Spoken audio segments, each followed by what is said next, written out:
Coucou à tous, nous voici dans la vidéo tant attendue de certaines, ma deuxième partie de formation assistante maternelle. Là je vais vous raconter vraiment tout le déroulé de cette semaine et je vais faire plusieurs séquences, donc vous ne me verrez pas habillée toujours pareil parce que je vais faire les vidéos au fur et à mesure de cette semaine de formation. Donc je vous laisse regarder le jingle et on va en parler un peu plus en détail.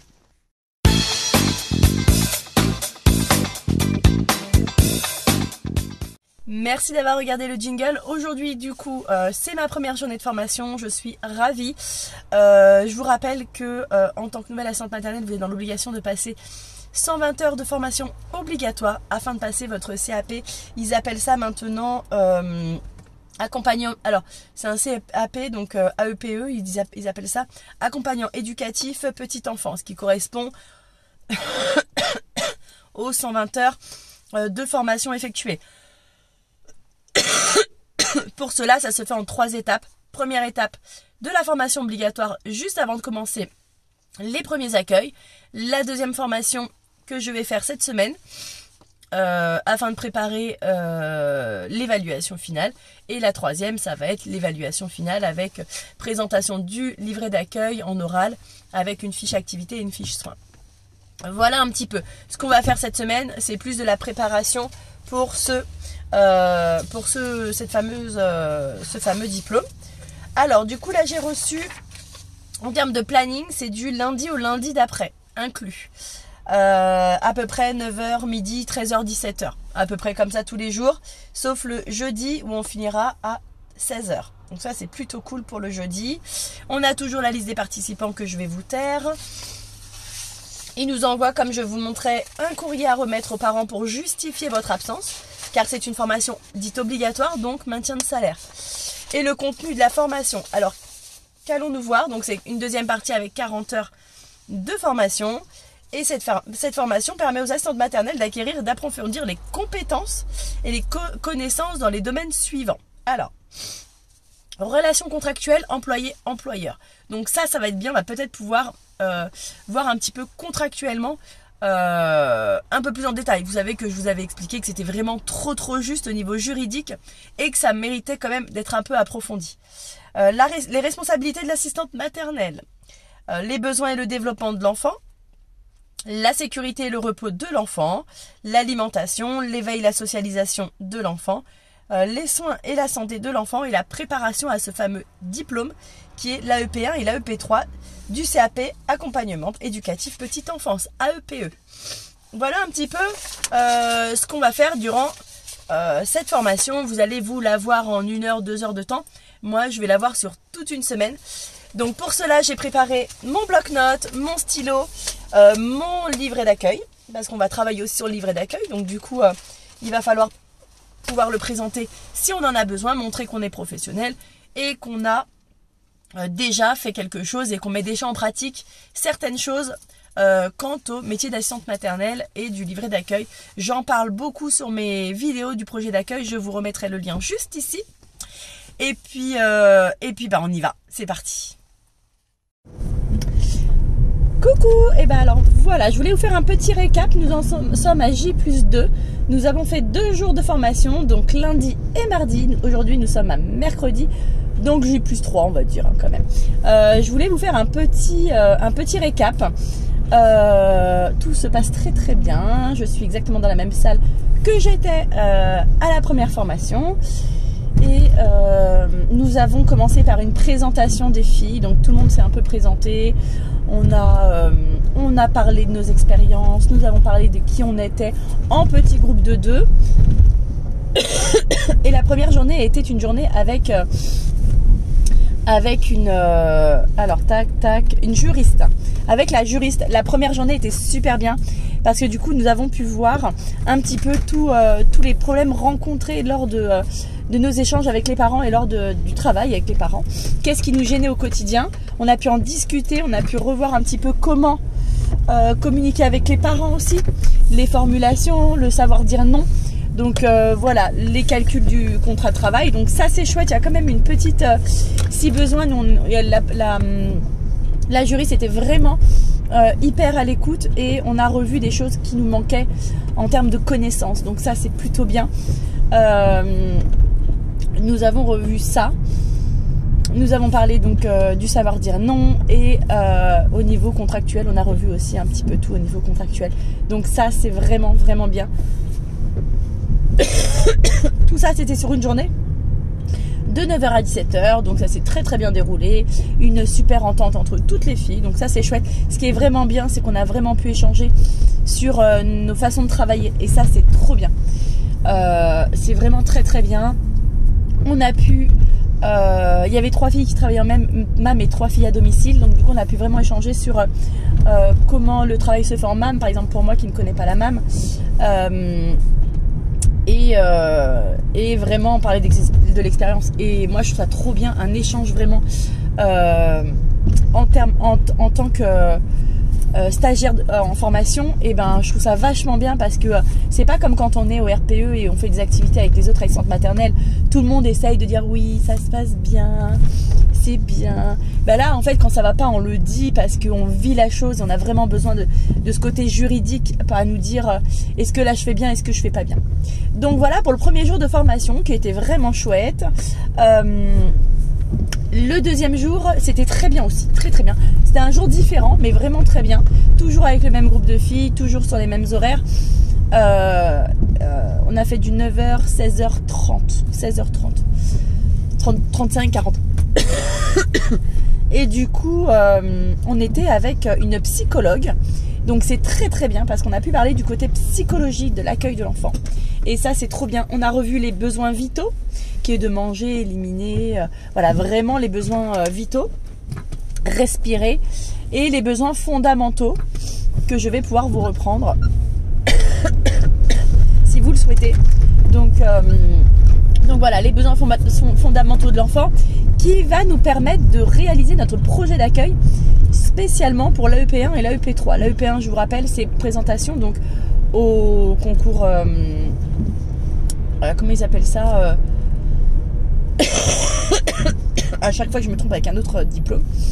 Bon, après c'est AP petite enfance mais remodelé en actuel. Et c'est les AEPE je crois. AEPE, c'est l'AEPE, le diplôme, la petite enfance. Et AEP1 et AEP3, c'est les AEP1 c'est présentation d'une fiche de soins et une fiche d'activité. Et AEP3 c'est présentation du projet d'accueil. Professionnel, je dis bien professionnel parce qu'en fait il s'avérait qu'en regardant bien le projet d'accueil sur la deuxième partie de la journée d'hier, donc avec la psychologue, et ben elle nous a repris un petit peu ce qu'il fallait qu'on mette.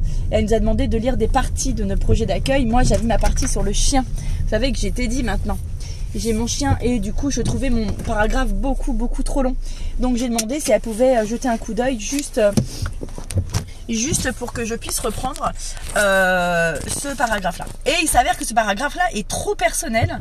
J'explique ce qu'il apporte dans ma famille, en même temps c'est un peu moi en fait, et je reproscris un peu trop, je retransmets un peu trop mes émotions et ce que je suis moi. Alors que pour le et en effet il est beaucoup trop long, mais ça je le savais. Pour la présentation à l'EP3, et ben il faut que ça soit beaucoup plus condensé, beaucoup plus court, beaucoup plus structuré, beaucoup plus j'ai l'impression dans ce qu'elles ont dit, beaucoup plus réglementaire. Alors que moi ça me pose un problème dans la mesure où un projet d'accueil doit refléter un peu qui tu es, tes façons de travailler, ce que tu mets en place et ce que tu proposes. Non, pas le contrat de travail en fait. Donc ça me pose un petit peu un problème. Mais on va arriver à faire des deux. On va arriver à émettre un peu de réglementaire et de mettre un peu de ce que moi je suis et qui je suis. Voilà. Ça va être un super gros boulot pour moi parce que moi je suis vraiment très... comment on explique ça ? Très entière, et j'ai du mal à faire de mon projet d'accueil un règlement intérieur ou un contrat de travail en fait. Pour moi ça vient vraiment au-dessus. Mais c'est ce que je dois proposer à la EPE, donc du coup numéro 3, le P1, le P3, et du coup il va falloir que je revoie ça. Donc vraiment il faut vraiment que vous puissiez faire votre projet d'accueil, non pas sur des éléments trop personnels, mais je vous donne un exemple, ça apporte une cohésion familiale d'avoir un animal à la maison. Eh ben non, faut pas le mettre. Non, non, non, on ne le met pas. Donc voilà, c'est des trucs comme ça qui sont un peu pour moi particuliers. Moi j'ai mis ma photo de famille en page d'accueil pour présenter ma famille. Eh ben non, faut pas le faire. Il faut marquer Aurore Perriat, assistante maternelle, projet d'accueil. Ouais, c'est difficile pour moi, mais je vais le faire parce que il faut le faire, c'est important. Ça n'empêche pas de faire un projet d'accueil spécial famille et un projet d'accueil spécialement pour le concours. Voilà, tout simplement, c'est ce que je vais faire. Donc c'est comme ça que je vais voir les choses. Je vais vous redire les fondamentaux si vous voulez, afin de pouvoir vous aider, parce qu'après je sais pas si je penserai à tout. Donc je vous pose là 2 minutes et je vais juste vous reprendre les fondamentaux qu'on a vus, qui vous aidera à faire votre projet d'accueil en attendant votre formation, si vous avez votre formation qui va bientôt arriver. Il y a du soleil là, je suis désolée, on voit pas super bien. Mes fondamentaux, où est-ce que je les ai mis? Il vous donne quelques petits documents aussi, hein, mais pas énormément par rapport aux dernières fois. Mes fondamentaux, ils sont où?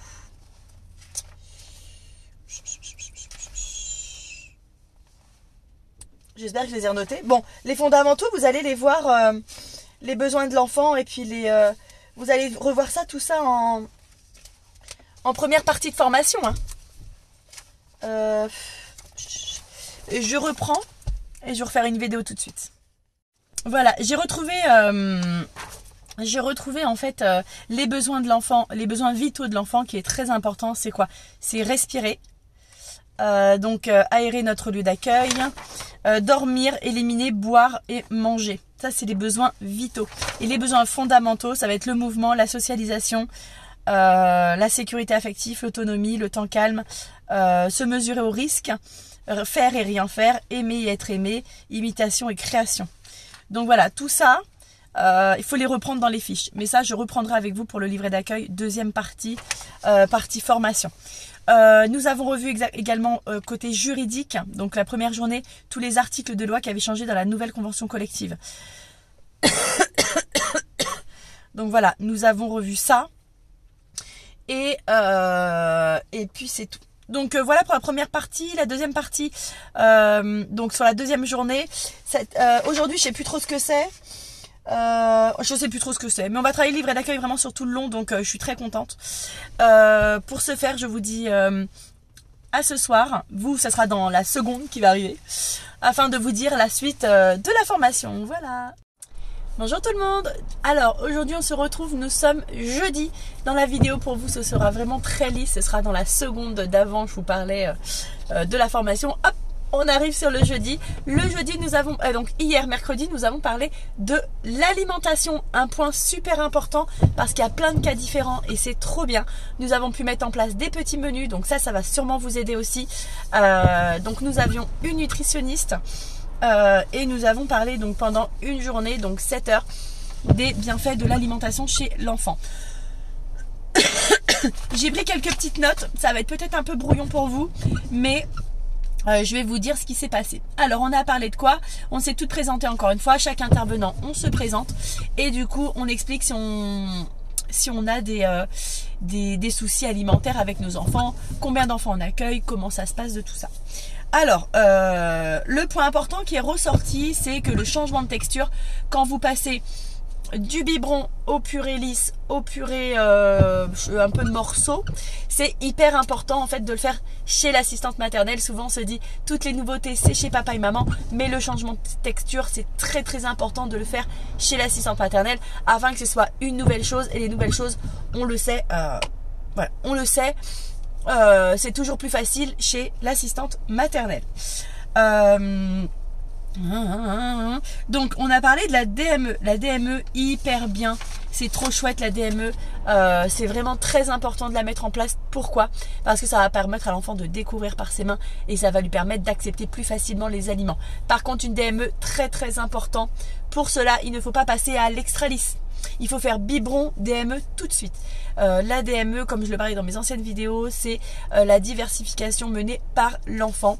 Et sa diversification doit se faire automatiquement quelques jours avant chez papa et maman et après chez l'assistante maternelle.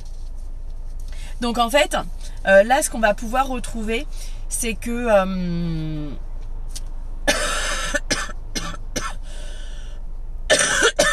la diversification alimentaire, elle commence chez les parents. Donc des légumes bien mûrs et bien cuits. Il faut que l'enfant, pour pouvoir commencer cette fameuse DME, puisse tenir assis. D'accord, c'est très important. Bonjour, alors je reprends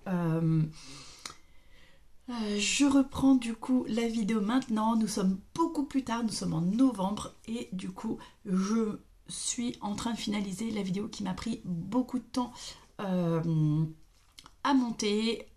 Vous allez pouvoir voir plusieurs séquences juste avant dans ma voiture. Bien évidemment, je faisais toujours attention à ce qui se passait autour de moi. Faut pas prendre de risques non plus, mais j'essayais vraiment de vous apporter un contenu vraiment très très détaillé. Donc là on a pu voir l'alimentation juste avant, et l'alimentation, donc c'était vraiment très intéressant et c'était super top, parce que finalement on s'est rendu compte que les données changent en fait. On nous dit plus de viande à partir d'un... Ils vont vous donner de la protéine à partir de 9 mois, maintenant non, à partir de 4 mois on peut redonner de la protéine. Voilà pour l'alimentation, donc tout ce que je vous ai dit avec les menus et tout ça, on a vu vraiment des choses super sympas et que vous verrez pas forcément lors de la première partie de formation. C'est ça qui est bien, c'est que la deuxième partie de formation, on va vraiment plus dans le détail. Je vous le dis plusieurs fois dans la vidéo, on va vraiment plus dans le détail sur des cas concrets qui nous arrivent nous au quotidien, donc c'est trop bien. Ça nous permet de nous remettre vachement en cause en fait, et moi je trouve ça vachement chouette parce qu'on apprend énormément. Jeudi, nous avons pu voir la sécurité et le repos de l'enfant. Donc sur la sécurité et le repos de l'enfant, j'ai noté plein de choses. Et oui, je bosse. Donc sur le repos et la sécurité de l'enfant, c'était le jeudi avec une psychologue. Et ça a duré 6 heures, donc toujours la même salle, toujours les mêmes personnes. Et là, nous avons pu voir du coup les informations très importantes. On a fait un petit jeu en fait de... Il y a un groupe qui prenait la sécurité extérieure de la maison, il y a un groupe qui prenait la sécurité intérieure de la maison, et nous avons fait un petit peu le point, chacune en groupe, qu'est-ce qu'il fallait voir en termes de sécurité. Moi j'ai déjà une vidéo sur la sécurité, j'ai pu approfondir aussi mes connaissances là-dessus. Je suis vraiment pas trop mauvaise, je suis pas mauvaise là-dessus, mais voilà, ça permet d'approfondir la connaissance. Donc du coup, sécurité, repos de l'enfant. Donc voilà, alors pourquoi le repos est... Alors je vais reprendre mes bases, désolée c'est pas très structuré, mais je vais essayer de vous les faire comme ça pour pas oublier de vous donner le moindre petit détail de ce qui a été dit. Donc pourquoi le repos de l'enfant est hyper important. Je rappelle que c'est super important. Un enfant en bas âge, moins de 3 ans, qui dort pas, c'est très rare. On nous l'a confirmé, un enfant doit faire un minimum de repos. Si c'est pas le matin, c'est l'après-midi. Si c'est pas l'après-midi, c'est le matin. Il doit se reposer pour son bien-être mental et physique. Après, il y a des enfants qui sont pas du tout dans le sommeil. Et attention, quand je dis ça, je prends des pincettes. Il y a des enfants qui ne dorment pas, qui se sentent super bien et qui sont en pleine forme et tout va bien. Mais c'est vraiment très minime. Le repos est important pour la mémorisation. Tout ce qu'ils font dans la journée, tout ce qu'ils apprennent, tout ce qu'ils voient, tout ce qu'ils entendent, ils mémorisent pendant le temps de sommeil. Créer des liens d'expériences vécues. On vit des expériences, hop, on crée des liens au niveau des neurones, hop, ils créent des liens. De la récupération physique, bien sûr, les enfants se dépensent énormément. Ils ont besoin de cette récupération physique. Et les rêves font partie d'un besoin fondamental de l'enfant, c'est-à-dire un abaissement des émotions, évacuer les frustrations. Donc quand on évacue les frustrations, ce sont des cauchemars généralement, et un abaissement des émotions, les émotions redescendent, et c'est hyper important que l'enfant encaisse, on va dire, sur le jargon un petit peu adulte, encaisse ces émotions qu'il a pu vivre tout au long de la journée. Donc ça fait partie des rêves. Souvent, on voit les enfants qui sont un peu agités comme ça, qui font des... Et ben en fait, ils revivent tout, en fait, ce qu'ils ont vécu dans la journée. Et c'est là où il y a un abaissement des émotions, quand la journée a été très dure. Moi, je le vois avec mon fils, quand il a passé une journée très dure à l'école, et ben la nuit, elle est horrible. Elle est horrible parce qu'il revit ses frustrations et ses émotions. Ne pas réveiller un enfant qui dort. Alors... il ne faut pas réveiller un enfant qui dort. Ça, on nous laisse toujours ce choix. Qu'est-ce que vous faites? Vous réveillez pas? On le voit souvent lors des entretiens. Et en fait, non, on essaye un maximum, je dis bien maximum parce que ça m'est arrivé moi de réveiller un enfant qui dormait, mais un maximum, on le laisse dormir. Parce que, en fait, ce qui se passe, c'est que on croit que plus il dormira, moins il dormira le soir. Et en fait, c'est faux. Si on réveille un enfant qui dort, eh ben, il aura moins de sommeil le soir. C'est bizarre. Me demandez pas pourquoi, c'est comme ça. Si je coupe le sommeil, je l'empêche de se développer, d'évacuer des frustrations. Et en fait, c'est exactement ce qu'on disait. Il a besoin, pourquoi? Pour ça, parce que si je coupe le sommeil, je l'empêche de se développer émotionnellement. Donc après, il faut savoir qu'un cycle, environ dans les 2 mois de vie, c'est 45 minutes. On sait que 45 minutes, l'enfant peut se réveiller parce que il a fait un premier cycle, d'accord? Pour les plus grands, c'est environ 70 minutes, donc 1h30 à peu près. Dans le projet d'accueil, on marque pour le repos de l'enfant que c'est hyper important pour la sécurité affective, le repos.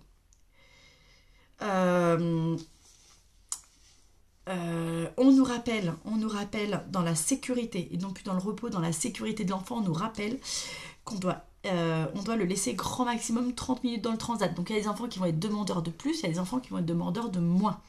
Mais grand max, on se dit 30 minutes dans le transat, c'est largement suffisant. Chez moi, 30 minutes dans le transat, c'est un temps de repas. Voilà, c'est tout.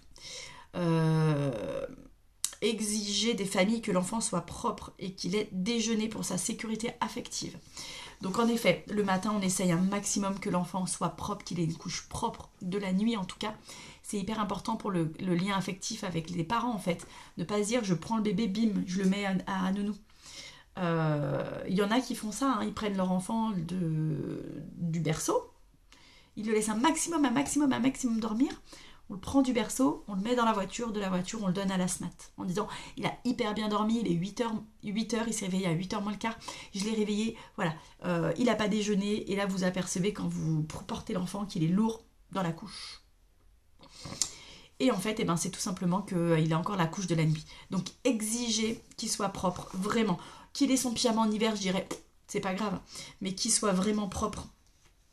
Et qu'il ait pris son petit déjeuner, c'est quand même plus sympa pour eux de prendre le petit déjeuner avec papa et maman plutôt que de le prendre chez nounou. Après, quand il y a des enfants, ils font une demi-heure de route pour venir chez nounou, j'estime qu'ils peuvent déjeuner à la maison. Tout dépend de l'heure en fait à laquelle ils arrivent. S'ils arrivent à 7h30, 8h, oui, ils peuvent déjeuner à la maison s'ils arrivent de loin. Mais s'ils arrivent à 8h30, 9h, j'estime qu'ils peuvent quand même s'ils viennent de loin, avoir pris le petit déjeuner. Après, moi j'aime bien prendre le petit déjeuner avec les enfants, donc ça ne me dérange pas. Pour la sécurité. Alors, on dit qu'un enfant ne fait pas de caprice avant 5 ans. Moi, j'y crois pas trop, mais on dit ça. Avant, c'est de la gestion de la frustration. Ils disent qu'un caprice, c'est pas un caprice, l'enfant n'est pas capable de faire un caprice vicieux. Par contre, on dit que c'est de la gestion de sa frustration. Il gère mal sa frustration. Moi, je dirais, hein, étant maman de 2 enfants, les caprices avant 5 ans, j'y crois. La manipulation, j'y crois. Après, peut-être que l'enfant n'est pas capable de gérer sa frustration. Et là, ça oui. L'enfant n'est pas capable de verbaliser, de comprendre, d'assimiler. Ok, d'accord. Toujours une chambre à 19 degrés. 19 degrés, on aère tout le temps, 10 à 15 minutes après les siestes. Et toujours, non pas la nuit noire, mais la pénombre. Il faut que vous puissiez, pour sa sécurité, aller dans la chambre et pouvoir voir s'il respire et s'il n'a pas un changé de couleur de peau. Parce qu'un enfant, il peut très bien peiner, être mal, manquer d'oxygène, non pas parce qu'il fera chaud dans la chambre, peut-être, j'en sais rien, mais vous devez être capable de voir si sa couleur de peau est toujours la même.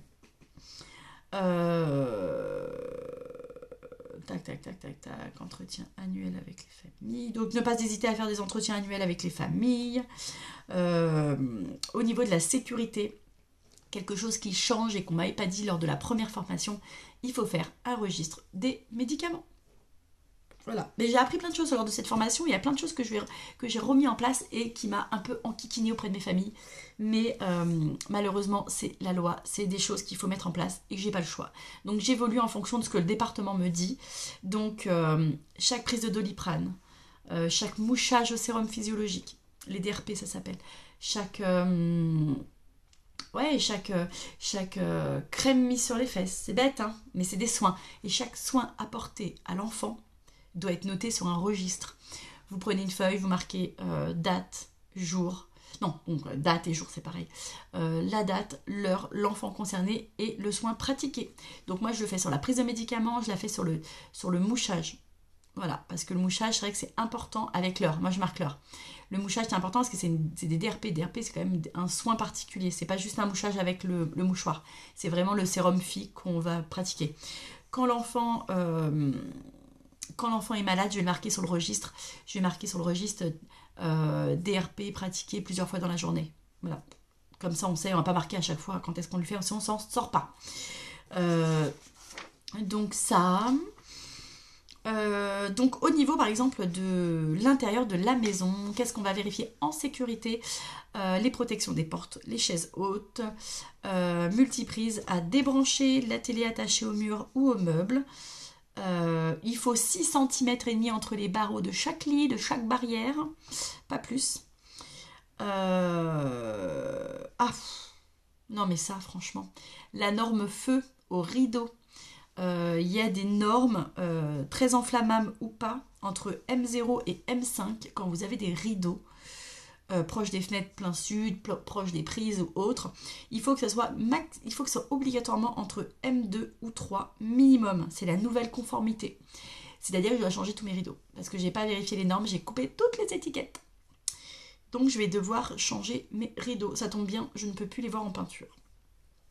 Plantes toxiques. Donc faire très attention, il y a des listes qui existent sur internet. Les animaux, je n'arrive pas à me relire. Donc aucune loi pour l'enfermement des animaux. Donc voilà, il y en a plein qui disent ouais, mes animaux c'est interdit. Ben non, c'est pas interdit. Ouais, mais les animaux faut les enfermer. Ben non, faut pas les enfermer. Il n'y a aucune loi qui interdise les animaux. Par contre, il y a une loi qui dit que les chiens de catégorie 1 doivent être enfermés. Les gros chiens de catégorie 1 doivent être enfermés. Soit dans une cage, soit à l'extérieur, soit dans une pièce. Les insectes piqueurs, attention. Donc tout ce qui est...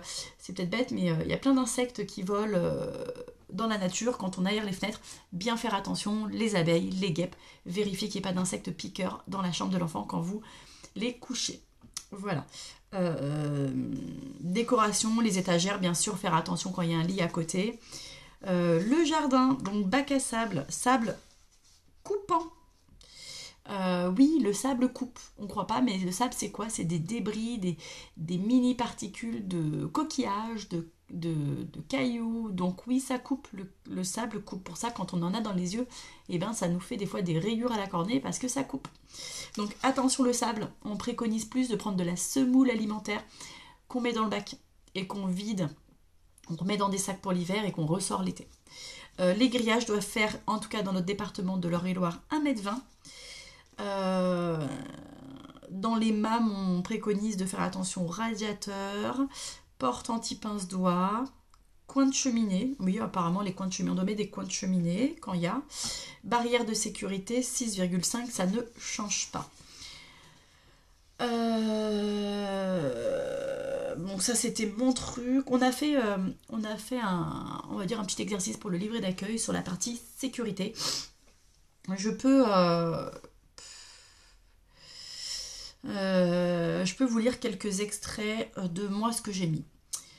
Partie sécurité, donc j'accueille les enfants dans un environnement sécurisé où l'enfant peut circuler librement et faire des activités libres sans risquer de se blesser. En effet, ma maison est équipée de tout le matériel de puériculture aux normes durant les siestes. Les enfants se reposent sur un lit couchette pour les plus grands et un lit à barreaux pour les plus petits, à température de 19 degrés. Je rappelle comment dorment les enfants. Aucun objet ni meuble est à portée. Lors des repas, je veille à ce qu'ils aient des textures adaptées à leur âge. Je vous dis pas tout le reste parce que ça me concerne moi et j'ai pas envie que les personnes fassent du copier-coller. Donc voilà, on a travaillé un peu là-dessus, sur quoi mettre dans le livret d'accueil. Donc la partie sécurité, on a travaillé un peu, on se les a lues chacune et on a mis des annotations. Les repas doivent être impérativement préparés hors temps d'accueil. Moi, j'estime que je le fais la veille. Si j'ai pas le temps, je réchauffe le jour même, voire je prépare le jour même. Par contre, attention, je le fais quand je n'ai pas d'enfants, d'accord? Je le fais pendant qu'ils sont à la sieste. On fait des gâteaux ensemble, voilà, les pâtisseries, ça m'arrive de les faire avec les plus grands, depuis pas longtemps d'ailleurs, c'est vrai que c'est pas des choses que je faisais systématiquement, mais la pâtisserie, voilà, on commence à le faire avec les plus grands et ils adorent. Voilà. On nous dit les recommandations PMI, donc que notre logement a été validé via la recommandation de la PMI.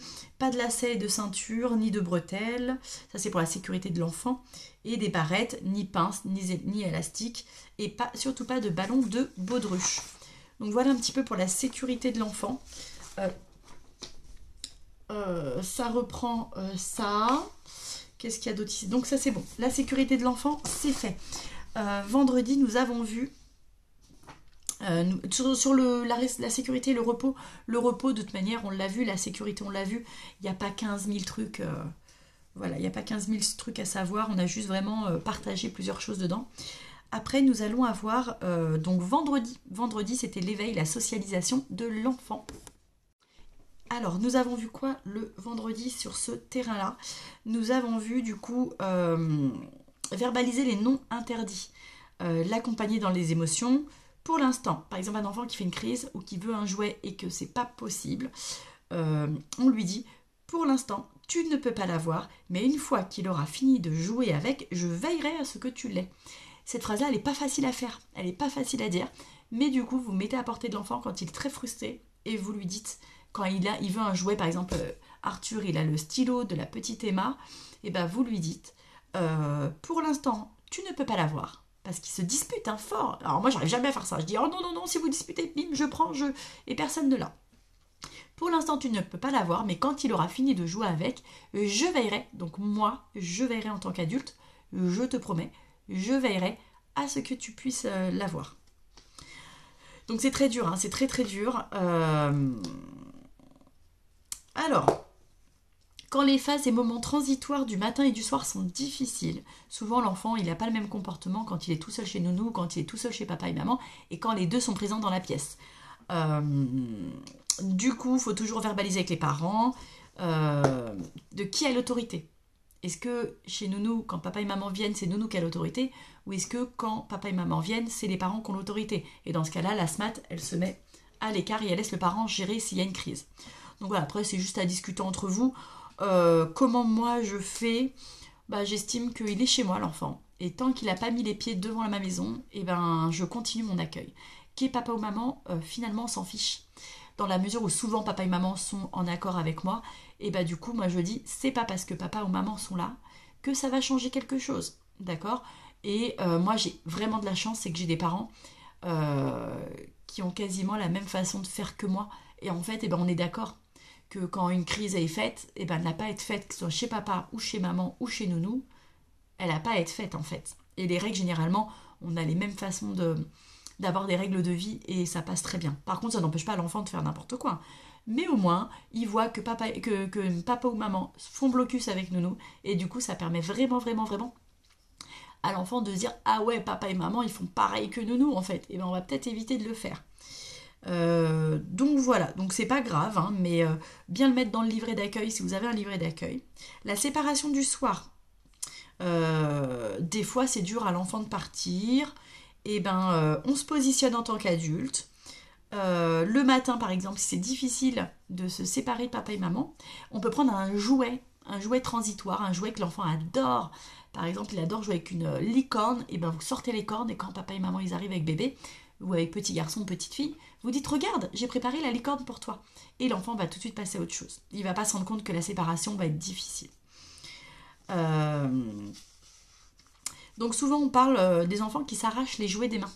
Alors en fait on dit que c'est tout simplement une interaction avec l'autre. L'enfant veut interagir avec l'autre. Il le fait vraiment pas super bien, mais il interagit avec l'autre. Et les jouets en fait très souvent... je sais pas moi, un enfant va avoir un chariot, l'autre veut prendre le chariot, il s'en contrefiche du chariot généralement, et là bizarrement il se dit ah ouais, le chariot il est pas mal. Pourquoi à votre avis? Tout simplement parce que l'objet il prend vie. Il prend vie, donc du coup c'est toujours plus intéressant de voir le jouet non pas juste posé comme ça, mais qu'un autre enfant il dit ah ouais c'est trop bien ce jouet, je peux jouer avec et tout, l'autre il dit ah ouais finalement il est pas si mal que ça. Donc voilà, l'objet prend vie. On a vu dans l'éveil et la socialisation aussi. Là je pense que je suis sur, bougez pas.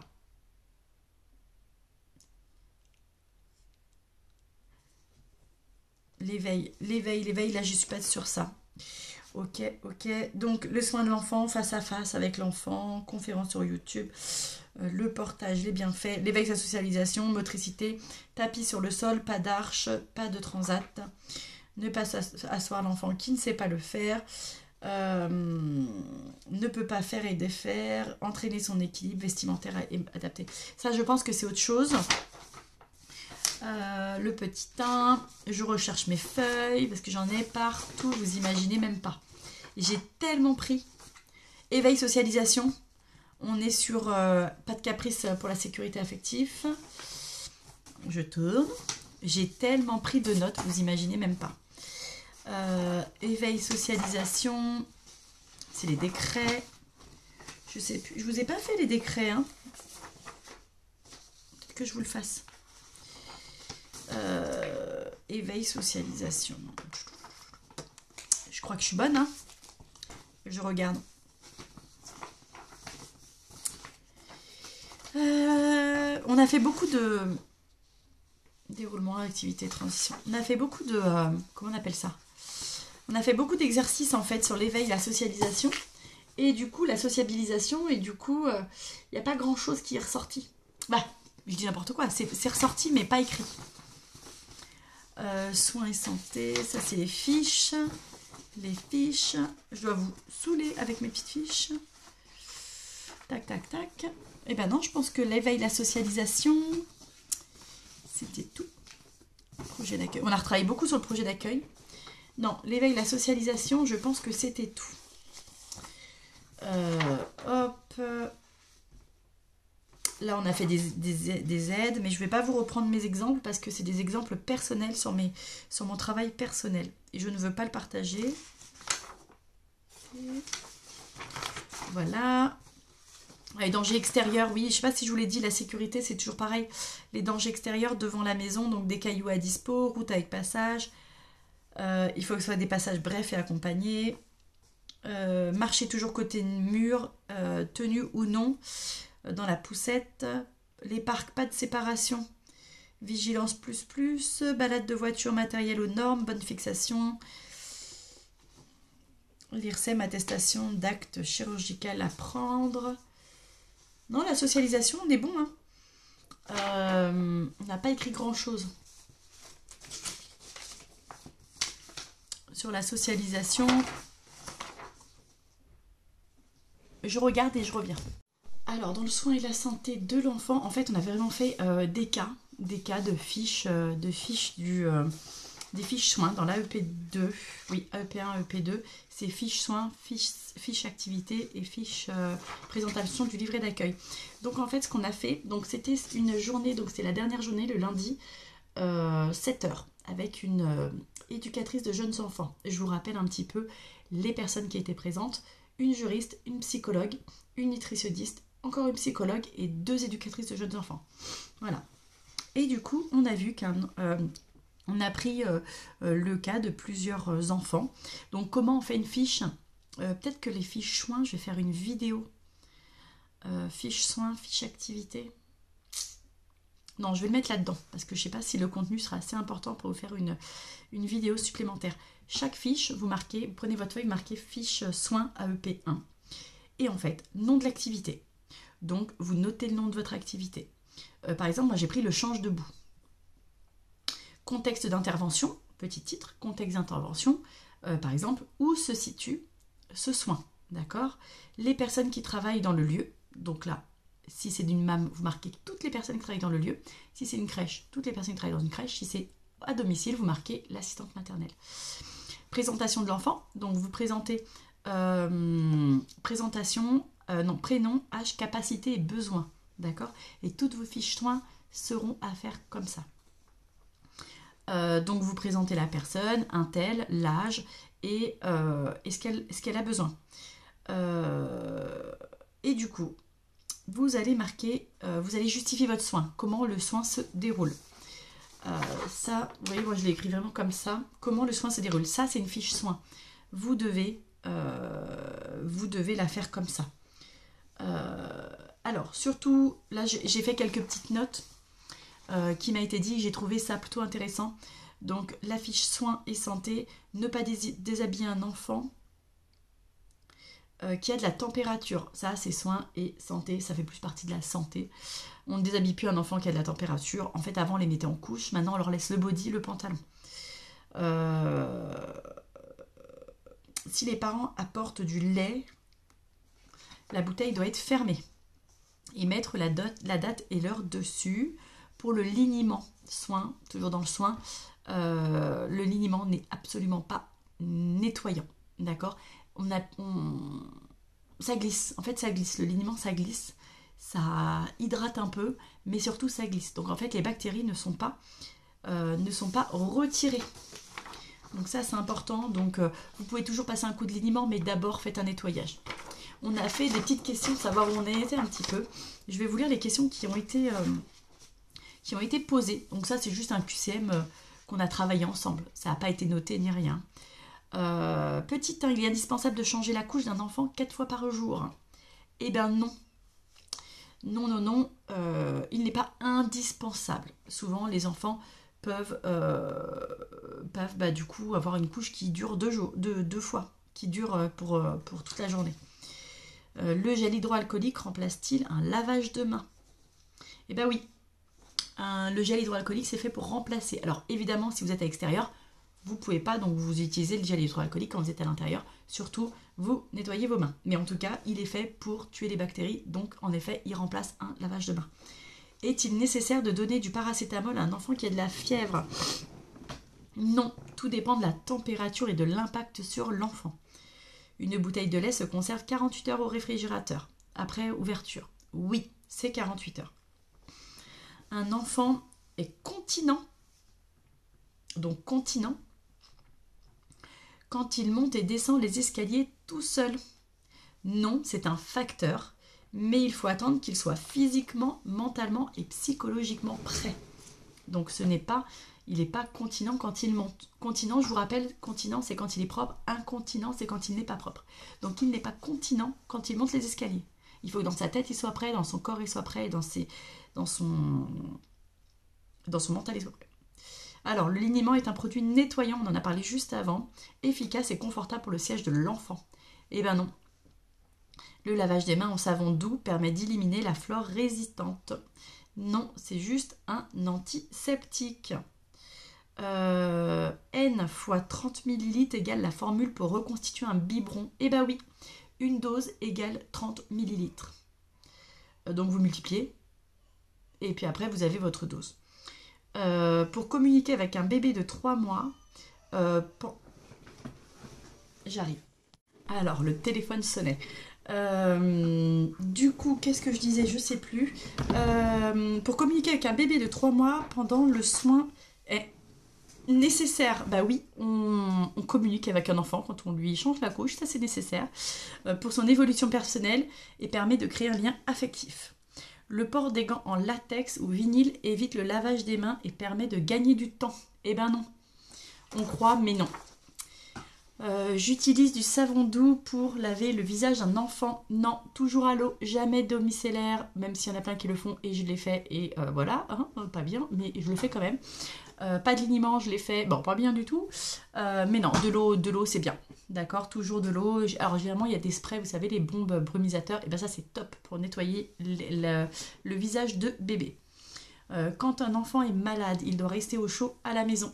Oui, alors il doit rester au chaud à la maison avec papa et maman, oui, évidemment. Par contre, si vous pouvez quand même lui faire minimum 15 minutes de promenade à l'extérieur, que ce soit vous en tant qu'assistante maternelle ou en tant que maman qui regarde, eh ben, il faut le sortir au moins 15 minutes, d'accord? C'est hyper important. Les DRP, on en a parlé tout à l'heure, sont à faire systématiquement pour éviter les rhumes. Alors non, il faut attendre le rhume. Alors souvent on attend le rhume parce que les DRP, comme je vous disais maintenant, on n'a plus le droit de le faire si l'enfant n'est pas en souffrance fidique, c'est-à-dire qu'on doit laisser les sécrétions couler et faire des DRP vraiment quand les enfants en ont besoin. Il y a des petits sprays maintenant de lavage qui sont très très bien pour les enfants. Utilisez ça. Mais pas en systématique, d'accord. C'est pas dès qu'il y a un petit rhume ou alors tous les matins en lavage quotidien vous allez faire une DRP, non. Laissez les enfants tranquilles s'il vous plaît. Un biberon de lait peut être donné à température ambiante, oui, il n'y a pas de contre-indication. La fièvre est un processus naturel qu'il faut surveiller sans interrompre en systématique. Oui, souvent ils disent que c'est un processus naturel, que les enfants, il faut les laisser avoir de la fièvre, et que vraiment si ça descend pas dans la journée, on donne du Doliprane. Moi j'ai tendance à en donner parce que souvent les enfants qui ont de la fièvre, ils se sentent pas bien, ils souffrent, donc moi j'ai tendance à en donner peut-être pas systématiquement mais très très facilement. Après c'est chacun fait comme il veut, hein, je dirais. Hein. En cas de mycose, appliquer de l'éosine peut assécher ou désinfecter. Non, me demandez pas, non. Non, ma phrase à moi c'était pas pour désinfecter mais pour assécher, elle m'a dit non. La fièvre est responsable de convulsions. Non, alors là, la fièvre, non. Alors oui, la température monte quand on a des convulsions, mais c'est surtout le choc thermique qui va être provoqué entre la montée de température et la chute de température. Un enfant peut avoir 39, s'il descend donc d'un coup à 37, il peut convulser. S'il a 41 qui descend à 38, il peut convulser aussi. C'est vraiment le choc thermique entre le haut et le bas qui fait convulser un enfant. C'est pour ça qu'on dit maintenant, évitons de déshabiller trop facilement et trop rapidement un enfant. La règle d'Aper permet de connaître la taille qu'un bébé fera à 1 an. Alors, la règle d'Aper, c'est comment savoir le poids de l'enfant. Du coup, poids d'enfant en grammes divisé par 10 égale 250 ml, quantité de lait en 24 heures. La règle d'Aper, ça permet de savoir avec le poids de l'enfant, combien il fera sa taille. Donc non, cette règle-là ne s'applique pas à la taille d'un enfant, mais par contre à sa quantité de lait qu'il doit boire par 24 heures. Avant de diversifier, et jusqu'à 6 kg. Cette règle s'applique jusqu'à 6 kg. Donc je vous rappelle, vous prenez le poids de l'enfant en grammes divisé par 10 et ça vous donne par exemple 250 ml, quantité de lait en 24 heures.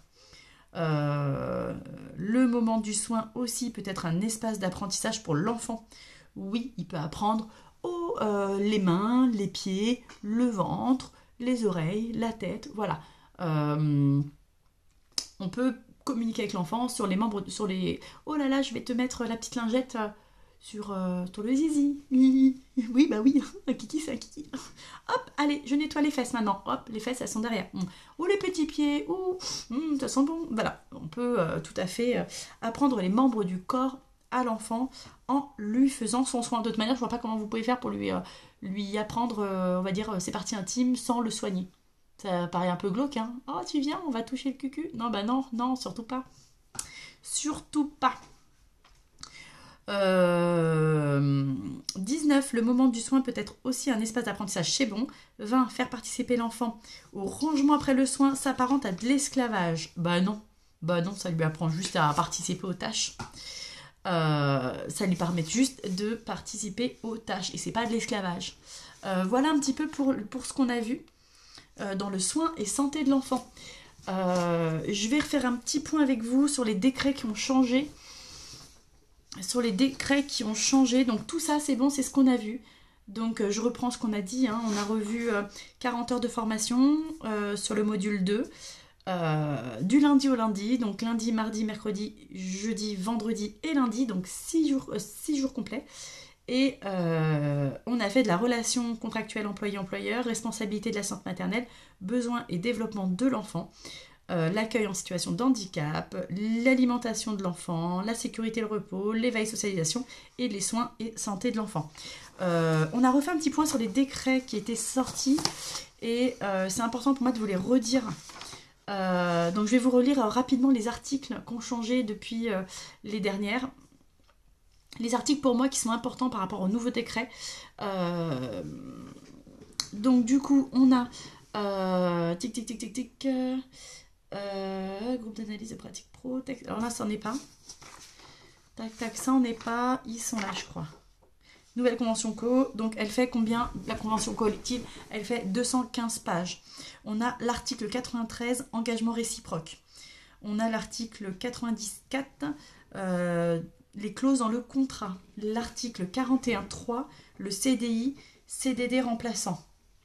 CDD, ils sont que le remplacement, hein, le CDD. Toujours prendre un CDI. Article 120, les préavis de 8 jours, 3 mois, donc pour les moins d'un an, 15 jours, 1 mois, plus d'un an de contrat. Après l'article 94, la période d'adaptation, ce premier jour, 30 jours max. Oui, ça. La période d'adaptation se fait dès le premier jour d'accueil et c'est pour une durée de 30 jours maximum. L'article 95.1, période d'essai 1, 2 ou 3 semaines, 3 mois maximum. 4 jours plus ou plus, 2 mois maxi, 30 jours pour fratrie. Article 44.1.1, période d'essai, pas obligatoire. Article 121.1, idem rupture, la rupture est la même, 1 sur 80 du salaire brut perçu. Pour les indemnités de rupture, avant c'était 1/120e, là c'est 1 sur 80 du salaire brut perçu. 96.1 à 96.3, 13 jours, amplitude horaire. 110-1, heures supplémentaires supérieures à 45 heures.